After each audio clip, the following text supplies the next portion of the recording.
Hey friends, I'm just out for a little walk in the national forest. It's like 20 minutes from our new house, so I was like, why not get outside, some trail time? But I was thinking about just some of the things that people shared when I posted about doing the Foothills Trail through hike and everything. Just a lot of really positive comments, but the same thing coming up over and over. And it was, wow, this is so great, congratulations. You know, this is a dream of mine. I wish I could do it, but I can't because XYZ. Or just no reason at all. Just, this is my dream and I could never do that.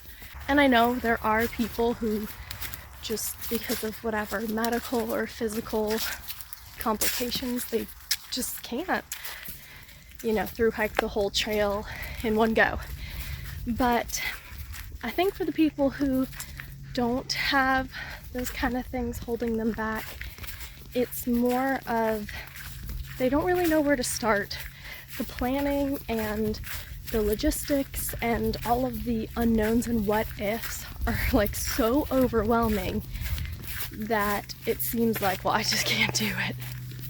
And so I wanted to just share a little bit about how I put that together, and maybe someone out there who is just their dream to through hike the Foothills Trail, maybe that'll help you out a little bit, give you some kind of jumping off point or an idea of where to start. So the first thing that I did is prepare, and for people who want like an instant solution, this is really going to disappoint you. It's like, I want beautiful flowing long locks of hair. Well, that's great, you could probably do that, but you're not going to get there by putting snake oil on your scalp and then you wake up the next morning as Rapunzel. You got to grow a little bit, you know, your hair's got to grow. And in my experience, that's the way it was with being able to do such a long distance backpacking trip. I had to grow in experience and kind of get my bearings, because it really wouldn't have done me a whole lot of good to go out there and I have no idea how my gear works. I have no idea what I'm doing. I'm not familiar with the area. Like, I haven't even looked at a map of it, so I couldn't even compare pictures to real world scenery. That really wouldn't help me much. So it was a couple month process of preparing. So picking sections of it to do at first is just an overnight. So, you know, I'm going to be out there for an entire week. So can I do an overnight? I mean, I've done it before, but in this area. So I do that. It's like, yeah, okay, I can do that. And then, well, can I do 2 nights and then just get back to my car really early the 3rd day? So I do that. It's like, okay, I can do that. And then can I do 2 nights and 3 full days? Like, hike every single day completely, and then on the 3rd day be getting back to my car at like dark or dinner time. So I do that. It's like, okay, I think I might be able to do this. And then purposely picking areas that I felt I wanted to have some experience in before getting out there. So I knew what was in Table Rock State Park. I'd been up Pinnacle before, but I had no idea what was between Pinnacle and Sassafras Mountain. So I did a 3-day long loop over the summer, and I even connected the Foothills Trail with sections of the Palmetto Trail that it connected to. And this was also a good thing because it got me familiar with the Foothills Trail, but then it also got me familiar with the surrounding area and the trails that connect to it. So yeah, first part was preparing. Took most of the summer to really get the hang of things and get into like my routines and feel comfortable and confident enough with that area to be out there for the entire week. And then the next thing would be deciding when I want to do it.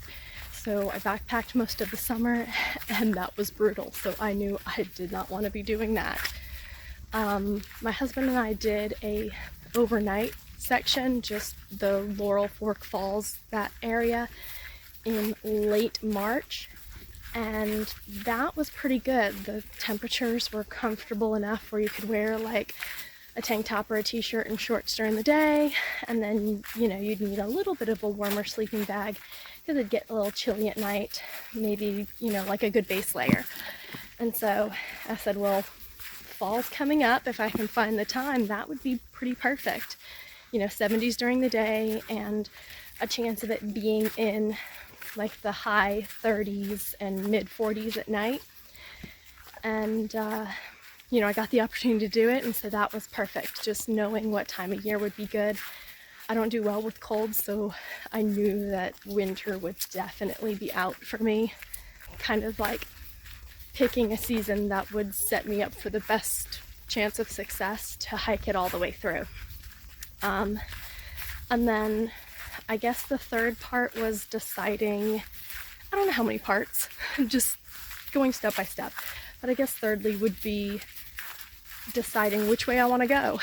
Do I want to start at Oconee and then end up in Table Rock, or do I want to do the reverse? And after that summer backpacking trip where I did the loop through Table Rock and the Palmetto Trail, I knew I definitely wanted the end of my trip to be coming down the Foothills Trail, coming down the side of Pinnacle and having that beautiful overlook at Bald Knob. And then there's a restaurant that I really love, the Pumpkin Town Mountain Opry. Every time I go hiking near Table Rock, I stop there for lunch or dinner. It's just like the thing I always have to do. And so I knew that was the way I wanted to wrap up the trip, with that beautiful overlook, where I had so many fond memories from hiking with friends and, solo hikes and things, and then going and getting a sandwich at like the best restaurant in that area and a scoop of ice cream. So I knew how I wanted it to end up. There's nothing wrong with going the other way and getting the toughest part out of the way, right? Like up Pinnacle and up Sassafras and all of that, and then ending with the peaceful, beautiful views of the Chattooga River. So I guess this is the part where we talk about like route planning. There's lots of different trail apps you can use. I know some people use All Trails. I don't really like it that much. There's just some features I really need that it doesn't have that Gaia GPS has, so that's what I primarily used to track my route and make notes and save waypoints and stuff. I also had the paper map of the Foothills Trail, and I had the guidebook, which was really helpful. It just marks out like to the 10th of a mile, like what is what and where's where. It's pretty fantastic.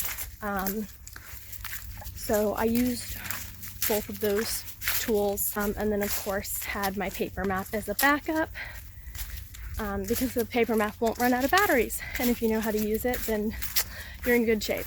So yeah, I just kind of figured out a vague idea of where I wanted to camp, because the reality is, you can get to camp and find that you've still got plenty of hours of daylight and plenty of energy, or you might have a really ambitious goal for the day and you get 10 miles in and you're like, I'm pooped, I need to stop.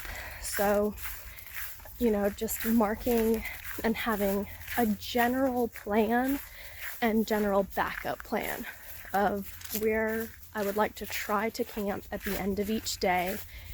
And, if I get ahead of schedule or behind schedule, what days I can add more or less miles to. And so the first day I was just going to go a couple miles. I wound up going 8. And so that kind of set me ahead of schedule. The second day I woke up and I was like, I'm feeling great, got plenty of daylight, let's see how many miles I can get out. And I think I did like close to 15 or 16. And don't worry, I'm not going to walk you through every single day, but by the third day I woke up and was feeling okay after doing that big mileage. And I was like, okay, so I can probably do this for the next couple days. And so I was averaging like between 13 and 15 each day after that. I usually have a very detailed plan when I go backpacking, so this was kind of a learning experience for me to just go with like a rough plan. And I left that for my husband, just a rough plan of where I planned to be.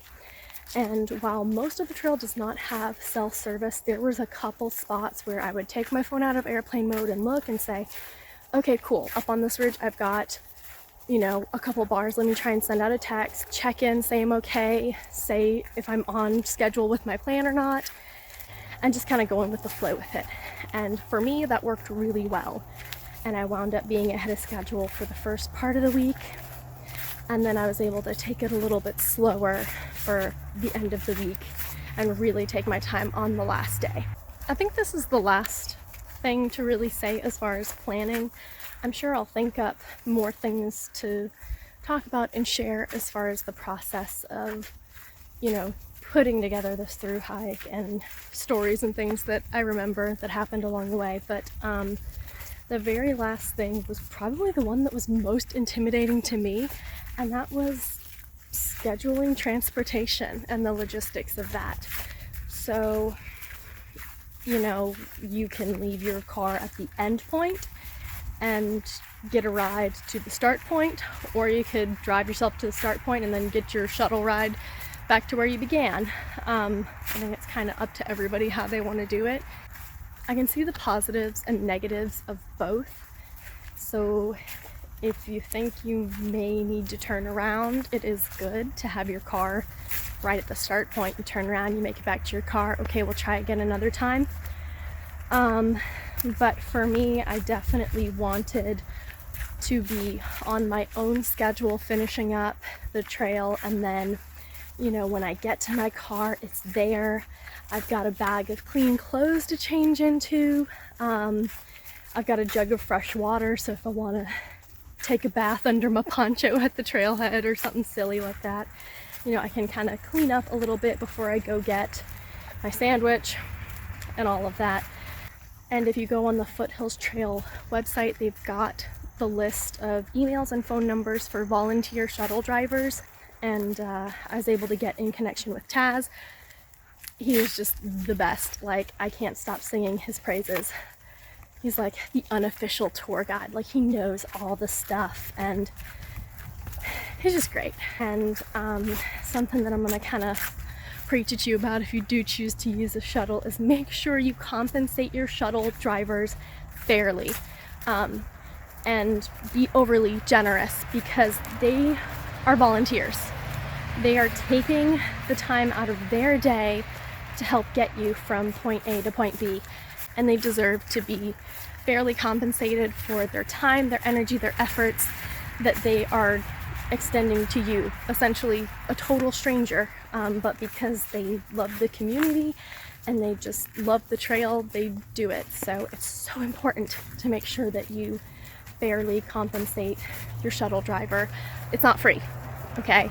And usually that's something you can talk to them about when you get on the phone with them, you know, to make arrangements, is what do you say is a fair price for this ride, and then give them a little bit extra than that. But yeah, so that was the scariest part, was how the heck am I gonna get to the start? Once that was taken care of and I was hopping out of the shuttle, the only thing left to do was start walking.